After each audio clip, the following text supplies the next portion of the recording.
كما يقنخم زينا كسمعكم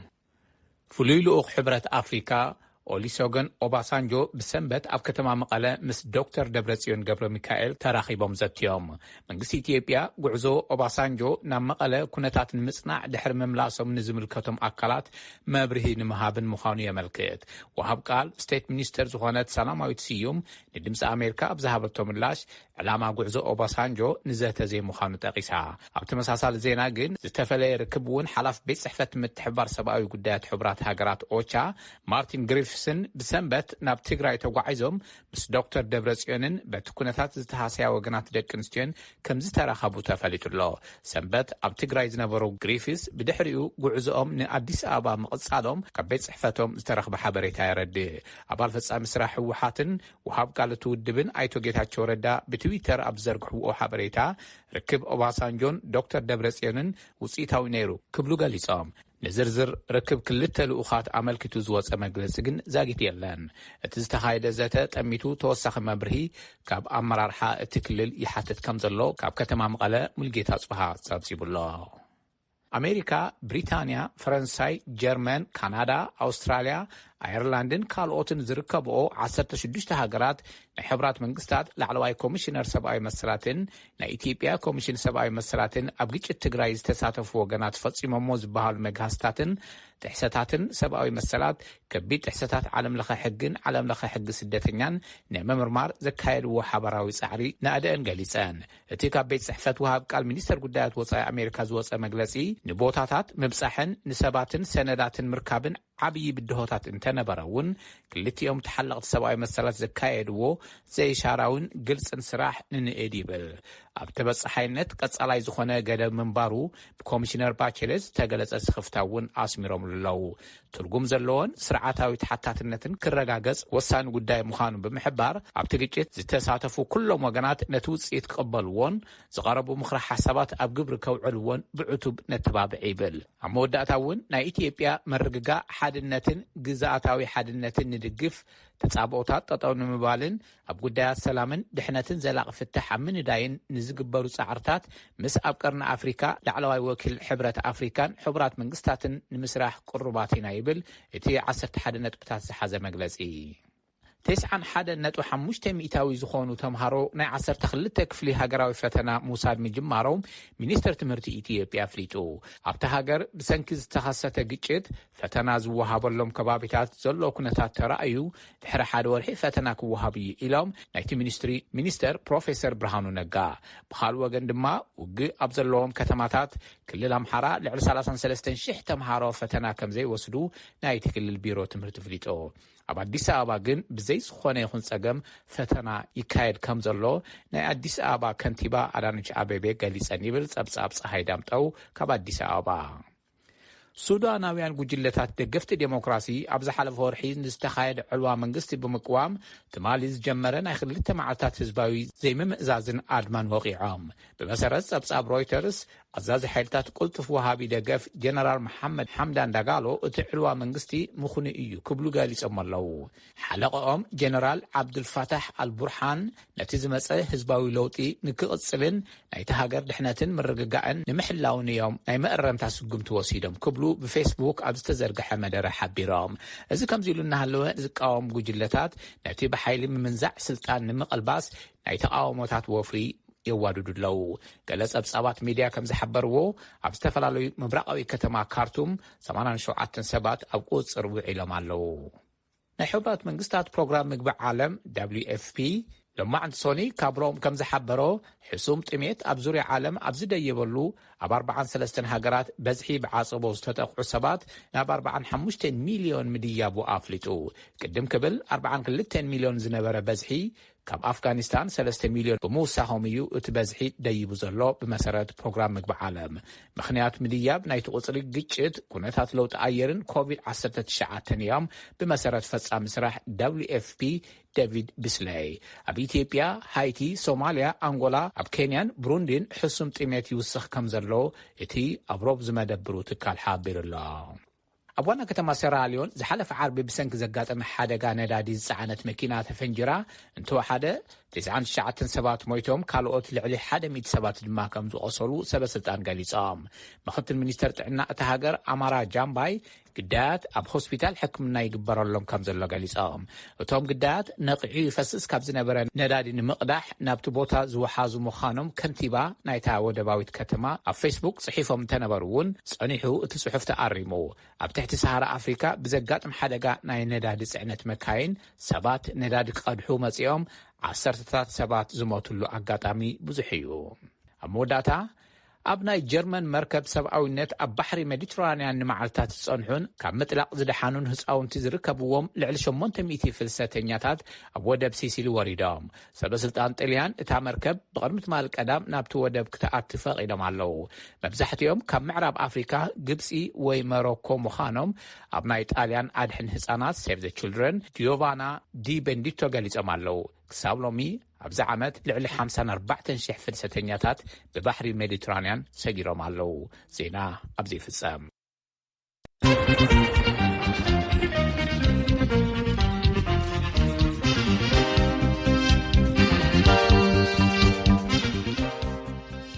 ንዜና ገብረነ መስግን እዚ ድምፂ ኣሜሪካ እዩ። ናብ ዝቕፅል መደብ ክንሰግር ብኣሽሓት ዝቑፀሩ ኢትዮጵያውያን ትማለ ሰንበት ኣብ ኣዲስ ኣበባ ናብ ዝርከብ መስቀል ኣደባባይ ብምውፃእ ንመንግስቲ ቀዳማይ ሚኒስትር ኣብይ ኣሕመድ ዘለዎም ድጋፍ ገሊጾም ነይሮም። ካብ መንጎቶም ተሰለፍቲ ገሊኦም ንኣሜሪካ ዝኾኑ ንጭርሖታት የቃልሑ ነይሮም። እዚ ሰልፊ ዝግበር ዘሎ እቲ ሓደ ዓመት ዝቑፀረ ኩናት ኣብ ዝሰፍሓሉ ዕጡቓት ብሸነኽ ሰሜን ኣብ ዝገዝከስሉን ኣሽሓት ኣብ ዝሞትሉን እዋን እዩ። ሮይተርስ ካብ ኣዲስ ኣበባ ንዝጸብጸቡ ተወልደ ወልደ ገብርኤል ቀርቦ እዩ። ኣሜሪካ ባይቶ ጸጥታ ሕብረት ኣፍሪቃ ከምኡውን ጎረባብቲ ዝኾና ኬንያን ኡጋንዳን ለንቅነ ምቁራጽ ተኽሲ ክግበር ይጸውዕ እምበር መንግስቲ ኣብይ ኣንጻርቶም ዕጡቓት ምውግኡ ከም ዝቕጽል ኣፍሊጡ እዩ። ዝሓለፈ ዓርቢ መንግስቲ ኣብ ዝሃቦ መግለጺ ነቲ ሃገር ናይ ምሕላው ሓላፍነት ከም ዘለዎ ድሕሪ ምግላጽ ኣህጉራውያን መሻርክቲ ኣብ ጎኒ ዴሞክራሲ ኢትዮጵያ ደው ክብሉ ጸዊዑሎም። ኣብቲ ናይ ትማሊ ኣብ መስቀል ኣደባባይ ዝተገብረ ሰላማዊ ሰልፊ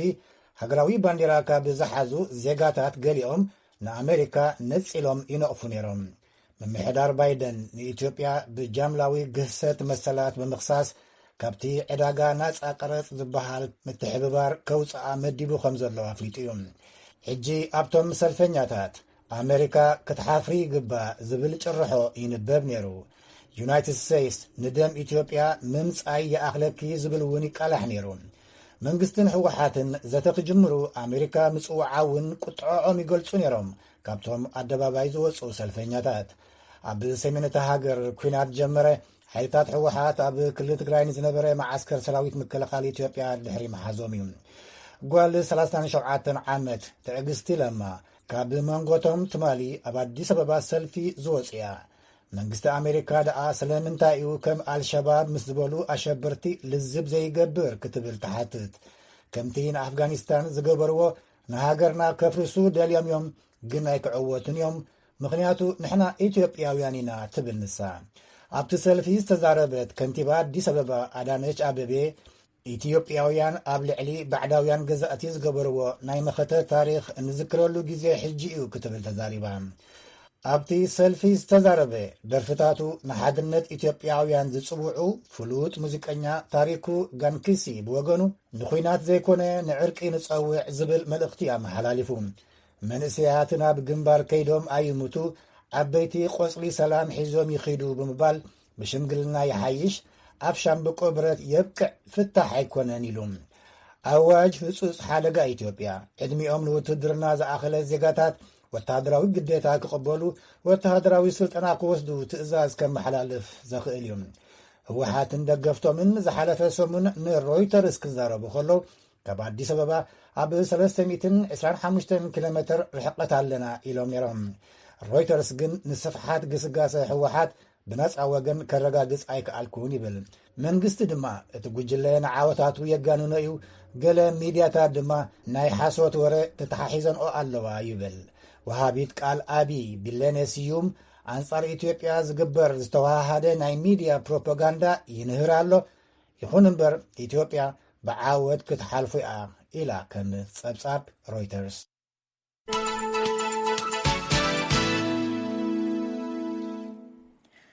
سمعتنا كاب واشنطن دي سي زمحلالف زلو مدبات دمز أمريكا أخم تكتاتلو زلهم حزد ما نبسرع مدبنا سبورت كسكركم.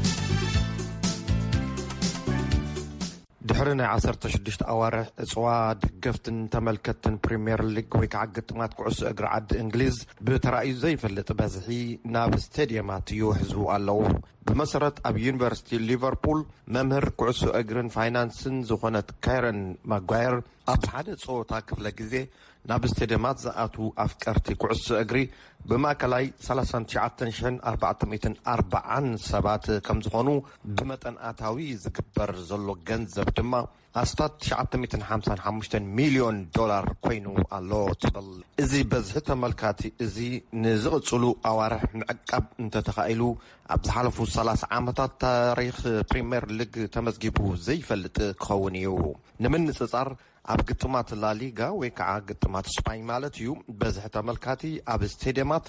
بمأخول أقرالصا 16,870 كلتن كون كالو قدمي كوفيد زبقسو عصواغنا 26,810 نيرو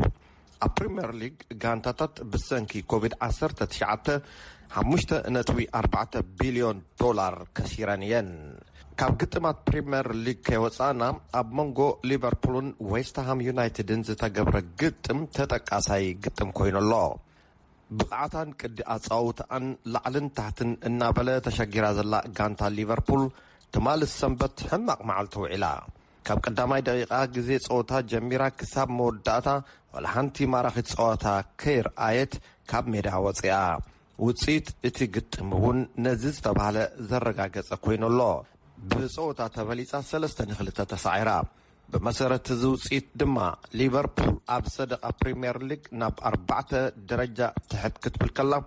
غانتا ويستهام بعنصارو ناب سالساي درجة كب إلى الله سفرة تغييرا مالتيو نتلك تشيلسي تمرحلا بعسران 6 نتبتات مانشستر سيتي بعسران 3 نتبتات كالاي ويستهام بتمساسالي نتبتات بشتو تباليس سالساي ليفربولون بعسران 3 نتبتات بشتو تباليسا الرابعي أرسنال أسران كلتن نتوتات أوهليلا حمشاي أتليتيكس ماراثون نيويورك بسنكي كوفيد 19 عامي تقاريس زنبرة ماراثون نيويورك تمال السنبت تهايدو أشحت أفكارتي قويا ماراثون توم 36 مايل ويكعا 4 كيلومترات زقويو بروفيشنال أتليتات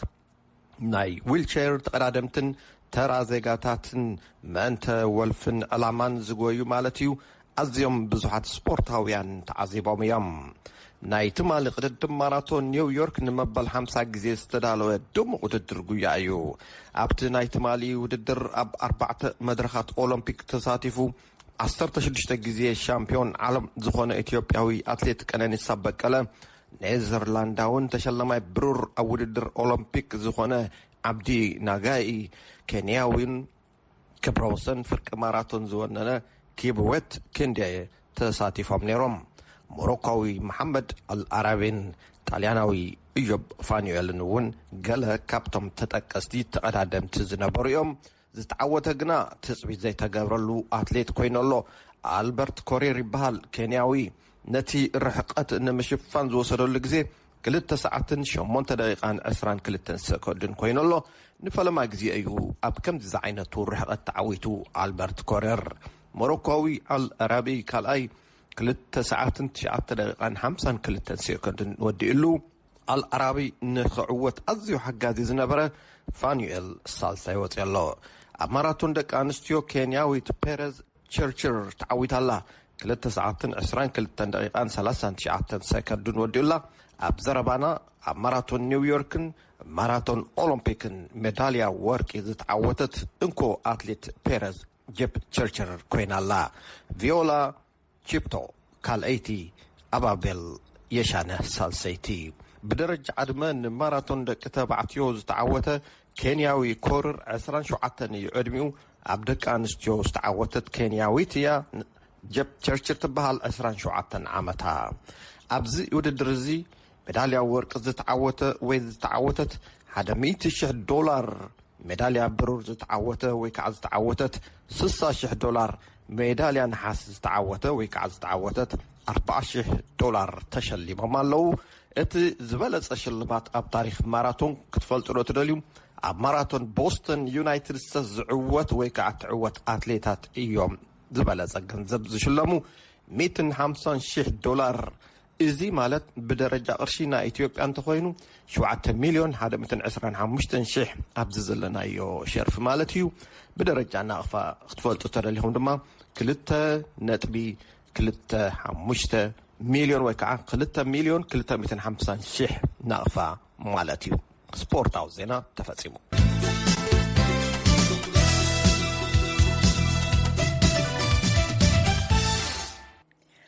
እዚ ድምፂ ኣሜሪካ እዩ ስዒቡ ዝቐርብ መደብና መደብ ሳይንስን ቴክኖሎጂን እዩ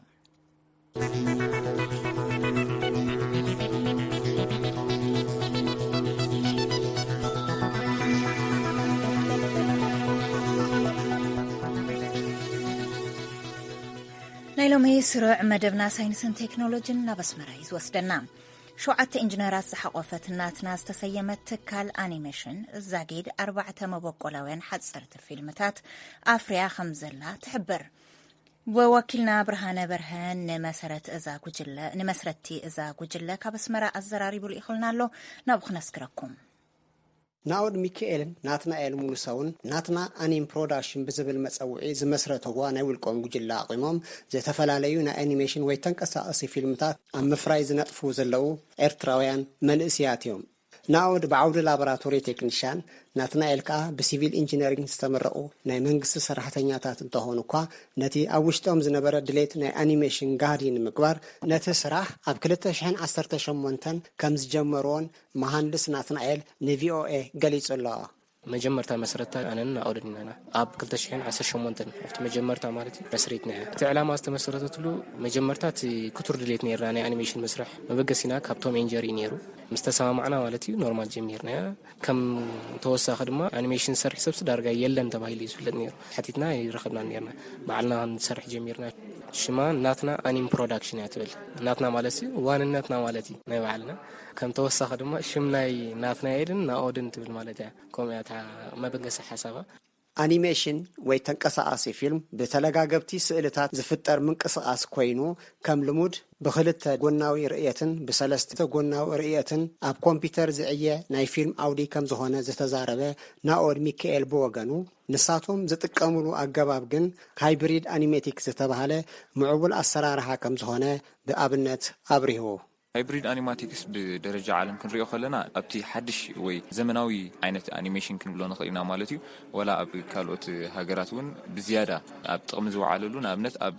كلتاشحن عصر شومونتن هيروت بالفيلم تسارح نيرة بهايبريد أنيماتيكس تودي 3D حدا تودي زلو نجر أبتناي سلست قلنا ودلو عالم مالتي أمتيهم سي أوها هيدهم كسر هو فتينهم نيرة إذا خات حدش دولار رغبت أبانا مزيخاون إناتنا أنيم برودكشن أبزع عينة رغبت تبوت خير على مالتي وتتودي مستريلي أوها هيد كاد سرح عينة سرحت مالتي عودة أنيميشن أب إرترا لمود بزي منبارو أبتي فلما بزح كم تسقمو زجلت مهندس ناتنايل أبت عودي بولكو ينطف كابزنا برزيجا بزرخبو مبقس سوفت ويرن مبعتاو حجز انتبقيسهم بناتهم حركوت كوتن سعرن أب درجة مفراي فيلم كابز مسحو أرديو جمر تاخن جمر كلنا اسمع حتى نيرنا أنيميشن صرف صالو ودوخن مهار لنا كلمات نبل نيرنا ولا حد ممكن ركوا كألنا شو سامي تولد مرهن زبال مالتي السوحي زوات أنيهم بينو نيرو مسو تسجينا مالتي تزاد اللي نبرتي بنا السوفت وير هيبنا ما بعتها زخنا دقف دما هيبنا كاو تبقيسنا شعو تبعلنا عن تسخيلنا مالتي أمريكان سنتر دا تنا يوتيوب أونلاين كنا مهار جميرنا مالتي كوم دا قبرنا كنا معبولة جميل ما سرتو كن زدق فكان غير دارجا عين برا مالتي كلش بحر كوتيل كايو دا شاخير كان دا تراخب كا يحيس بالكابوتا مالتي تسمو كل الكازخيل بينها وكاسر حلو تخيل إلكتريك ترخبل تخيل كوم فحتر دا بالكاغلمتا بحنس أخوينا نسرح نيرنا 5 دا قبرنا أنيميشن كم مدلاو زانتا وي ستوري كسامود أتا درجة نخبتصح أزي بزح تستحال له مسرحات كم زحلفو تزارب من إسينا أود كساب حجين زفري ومسرحات بأبنت زرزير الله بحفش أبزي حجي إيوان 4 سرحت تسريحنا لوا وي كورونا زمصوت بالكمزناي سوشيال لايف أبتي أب حبشة زلوا نجارات كورونا فتير وزن مالتيو بحوسي كوميدي ونتسفن داس حاكا تسرح السرح نيرا أبزي تي هايبريد أنيماتيكس دبلو تطعمنا نيرنا تثبيت تبل حتى شورت أنيميشن كمان تسرح هلا أبزون تي هايبريد أنيماتيكس تطعمنا نيرنا كلبن سرقن تبل سرح نيرا بناتنا الملسو تسرحت أبزون كوملو 24 جنبوت و 10 سنة تقلت السرح والنيراتنا حنتي جينا نبرني تاريخ دول رست بالمالتي زياون أتي هايبريد أنيماتيكس دولو أبزون سرح اللانيرو بحفشة برودكشن نحن ريخلنا هايبريد أنيماتيكس نبلس درجة أبتن كلنا سرحسي تسرحنا على مالتي أتن تسرحين زلوا نا أنيميشن فيلمتات أب كل درجة عدم نزركبوا سبات الناس زناقعوا قم نجارن تمهرتن زسنقو كم زخونو زتزاربه مهندس ناتنايل بخلن تنقو مبقلاو سرح كم زخونون أردي الله ناتنا نداتبل ناتنا سنايو على يمشينا حجي نحبش أخونا لهم مالتي نايت عدد تسريح ناس ناتنا يتخوننا سلازي أزراربهم يخون كل نجارهم أبتي ساتينا environment قلمتات كي ترفه بمولو ناي حبشنا نتكم مجلتي ناس وسلازخنا مالتي كل سرحة ني إيرتراوي زوكل مالتي ولاد خدان زخدانو خبرهم نمعلو مالتي بمولو ناي حبشين يرو سبتايتل نكل تسرحتنا ناجرنا لنا وي كورونا زمصو تبلالات حنتقا تثبيت تبل مالتي السبتايتل بانجليش ناجرنا تزربا ግን ናይ ትግርኛ مالتي أنيميشن فيلم مدلاو أزيو نوح جزين تعجزتن كم زحاتت مهندس ناتنايل وسيخو أردي الله جزء ناي كورونا اللي انتبو جيرنا بسبتين مالتي بإرتيو نسن 3 سراحين نيرن نحن سراح سومن وصلنا نير مالتي سومن قبلك أقول لك درجة 18 hours هون work hours ننصرح نيرنا درجة ليتن معلتين ننصرح نيرنا خود قالوا الناس لنا حسب تي استرف خا تثبيت نقول ترى تخونسي 4 ورح خبابه وسيلو مستي هبو ديتيل مالتي حجي بقليلو جمرة بالكاختو دو تخيلالو ديتيل زغودلو مالتي تكال خاني ديتيل كتاتو خلخا سنابت ريليستيك زخونه منقسقاس تاتو خلخا سو مور تايم انرجي حتى كمالتي مسو دما ولا خلت تخون كتريا خلخا ات وشت ازاتو سرحات كن تتحالفو مسرحات طعم غزي يوسدي عقلن بوتان غزينا اللي كمالتي قالايكا مست توسخ سرح سلازخونه كل غزي خايب كانا او سرح تخلني نوعو الكاتو غنا غزي مست حجاب ساعه 3 4 ساعات تسريحه نا انيميشن سوق لا يكونن اما عالت مالتي مسوخ اندا تمططت غزي خيد كالو 4 ورحس بزح يكونن ጎን ቲ ናይ ኣኒሜሽን ስራሕ ፍልጠቶምን ክእለቶምን ንምክፋል ምስ ሃገራዊ ማሕበር መንእስያትን ተማሃሮን ኤርትራ ብምትሕብባር ኣብ ኮሌጅ ሓመልማሎን ኮሌጅ ምድላው መምህራንን ኣስመራ ነናይ 3 ኣዋርሕ መባእታዊ ስልጠና ኣኒሜሽን ከም ዝሃቡ ዝሓበረ መንእሰይ ናወድ ኣብ ቀጻሊ ነዚ ዓውዲ ንምስፋሕን ስልጠናታት ናይ ማሃብን መደብ ከም ዘለዎም ኣብሪህዎ መደብ ዘለኮ ናይ ኤርትራ ዲዝኒ ክንከውን ኢና ንብል ንሕና ማለት እዩ كم إنستيتوت قيمنا تمرتات كنهب سوي ترايل يكون خاني تي زرلو سرحتنا تي برودكتناتنا سي كينو أبز هاجر وتاي كم تي ناتنا إلنا زي جمرنا ونتي بحرنا لمدنان كاب هاجرنا وتينا سنتي كار عالماتون كن اللاليلو نخل من جدي كنفتر مالتي تقوان قوم بودرجة مالتي تقوان قا كابانا هاجر ترايل يكونس تكاد هاجرون تزرلو قوان قاس كنخفلت مالتي زكالنا تعرس كنجبرينا ኣብዚ ሕጂ እዋን ቁጽሪ ኣባላት ናትና ኣኒም ፕሮዳክሽን 7 ከም ዝበጽሐ ዝሓበሩ መስረታ መንእሰይና ኦድን መሃንዲስ ናትናኤልን ቀዋሚ መስርሒ ቦታን ኣትሌቲ መሳለጥያን ዘይምርካብን ኣባላታውን ኣብ በበይኑ ቦታ ፋሕ ዝበሉ ምዃኖምን ከምቲ ዝድለ በበዝሒ ኣኒሜሽን ፊልምታት ኣብ ምፍራይ ከም ቀንዲ ብድሆ ናይታ ጉጅለ ከም ዝኾነውን ነጊሮምና ኣለዎ ኣብ መወዳእታ እዞም ክልተ መንእስያት ኣብዚ ደረጃ እዚ ንኽበጽሑን ዝሓገዝዎም ወለዶምን ካልኦትን ምስጋንኦም ኣቕሪቦም ኣለዉ ብርሃነ በርሀ ንድምፂ ኣሜሪካ ካብ ኣስመራ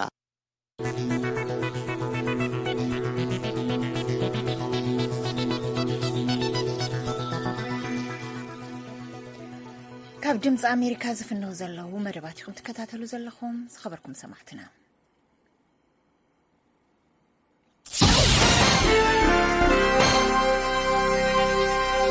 ሰማዕትና ቀጺሉ መርገጽ መንግስቲ ዩናይትድ ስቴትስ ዘንጸባርቕ ርእሰ አንቀጽ ክንበብ እዩ ሚኒስትር ጉዳያት ወጻኢ ኣሜሪካ አንቶኒ ብሊንከን ኣብ ቀረባ ናብ ኤኳዶር ኣብ ዝገበርዎ ዑደት ኣብቲ ንፍቀ ክበብ ዝርከባ መሻርክቲ ሃገራት ኣሜሪካ ኣብ ምጉልባት ዴሞክራስን ትግባሩን ኣብ ህዝቦም ዘለዎ ኣፈጻጽማ ኣመልኪቱ ክትግበርዎም ዝግብኡ 3 ኣንፈታት ኣቕሚጦም እቲ ቀዳማይ ፈታናይ ኣንፈት ግዕዚና እዩ ይብሉ ብሊንከን Corruption is estimated to cost up to 5% of global GDP. It stifles growth. ገዕዚና ስጋብ 500 ዝበጽሕ ኣብ ዓለም ለኸ ምህርቲ ውሽጢ ዓዲ ክሳራ የብጽሕ ተባሂሉ ይግመት።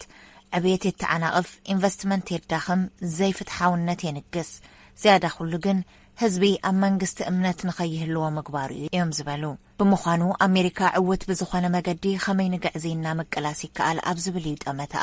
ዘይሕጋው ገንዘባት ምክትታል ዝተሰርቆ ሃብትታት ንኸይንቀሳቐሱ ምእጋድ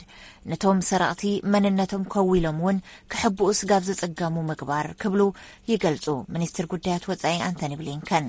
እቲ ካልኣይ ፈታናይ ጉዳይ ድማ ድሕንነት ሲቪል ህዝቢ እዩ። ውጽኢቱ ንምምሕያሽ ተባሂሉ ኣሜሪካ ናብቲ ቀንዲ መበገሲ እቲ ጥቕዓት ኣንፈታ ቀይራ ትርከብ ኢሎም። We're doing more to expand economic opportunity, especially for underserved populations who might be... ቁጠባዊ ዕድላት ብዝበለጸ ብምስፋሕ ብፍላይ ብዙሕ ኣማራጽታት ኣብ ዘይብሎም ህዝብታት ብጭንቂ ክስዕብዎ ካብ ዘግብሩ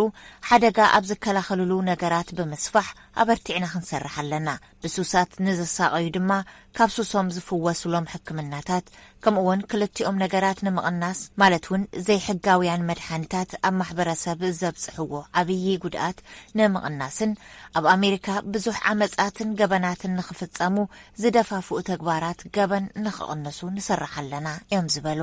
ኣሜሪካ ገዕዚና ንምፍታሽን ገበነኛታት ናብ ፍርዲ ንምቕራብን ወሰንቲ ዝኾኑ ዳያኑን ዓቀብቲ ሕግን ብምስልጣን ልዕልና ሕጊ ንምርግጋጽ ዝግበር ጻዕሪ ንምስላት ኢንቨስት ምግባራት ትቕጽል። ሳልሳይ ፈታናይ ጉዳይ ድማ ኣብ ዴሞክራሲ መሰረት ገይሩ ንህዝቢ ከም ማሕለኻ ኣሳሲሮም ዝርከቡ ቁጠባውን ማሕበራውን ጸገማቱን